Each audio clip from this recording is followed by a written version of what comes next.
കേന്ദ്ര സർക്കാരിന്റെ കുറ്റം പറയുന്ന ഒരു സംസ്ഥാന സർക്കാർ, അതിവിടെ ചർച്ച ചെയ്യപ്പെടുന്നത്, ഇവിടെ രാഷ്ട്രീയ രീതി എന്നതിൽ ചർച്ച ചെയ്യപ്പെടുന്ന വിഷയമാണ്.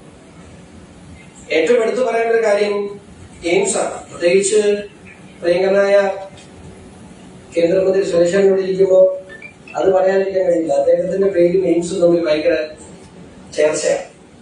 കാരണം തൃശ്ശൂരിന് വേണമെങ്കിൽ ഞങ്ങൾക്ക് കോട്ടയത്തിന് തന്നാലും കുഴപ്പമില്ല. ഞങ്ങൾക്ക് ഇവിടെ വെല്ലൂര് ഒരു 600 ഏക്കർ സ്ഥലം ചുമ്മാ കിടക്കണം. വാട്ടർ മെട്രോയ്ക്ക് അവൈലബിലിറ്റി ഉണ്ട്, ട്രെയിനിന് ആക്സസിബിലിറ്റി ഉണ്ട്, ഫ്ലൈറ്റിന് എയർപോർട്ട് ആക്സസിബിലിറ്റി ഉണ്ട്.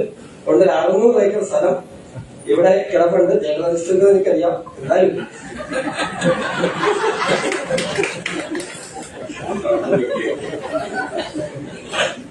റേസിനെ സംബന്ധിച്ച് ഒരു ചർച്ച തുടങ്ങി വയ്ക്കാൻ നമുക്ക് ആർക്കും അവകാശമില്ല. ഒരു കേന്ദ്ര പദ്ധതി എന്ന നിലയ്ക്ക് എയിംസ് എന്ന് പറയുന്നത് 2015-16 പ്രഖ്യാപിച്ചു വേണം. ഓരോ വർഷവും ബഡ്ജറ്റിൽ പിന്നെ സംസ്ഥാനത്തിന് എയിംസ് എന്ന് പറഞ്ഞൊരു പ്രഖ്യാപനം മാത്രമേ ഇനി വരാൻ സാധ്യതയുള്ളൂ. പക്ഷെ അതിനുവേണ്ടി ആ വകുപ്പ് അവിടെ കാത്തിരിക്കുന്നത് ചില മാനദണ്ഡങ്ങൾ.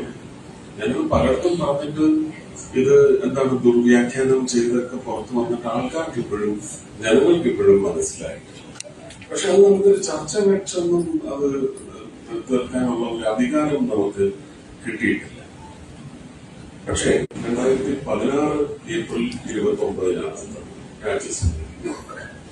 അതിനു മുമ്പ് ഇങ്ങനെ നിലവിലുള്ള 3-4 എയിംസിൽ നിന്ന് മാറി എല്ലാ സംസ്ഥാനത്തിനും യുജിക്കും എയിംസ് നൽകാൻ ഒരു സ്കീമെന്ന് അദ്ദേഹം പറഞ്ഞപ്പോ കേരളത്തിന് അത് തരുമ്പോൾ ആലപ്പുഴയിൽ തരണമെന്ന് ഒരു നിലപാട് സ്വീകരിച്ചത് സബ്കാ സാത്ത്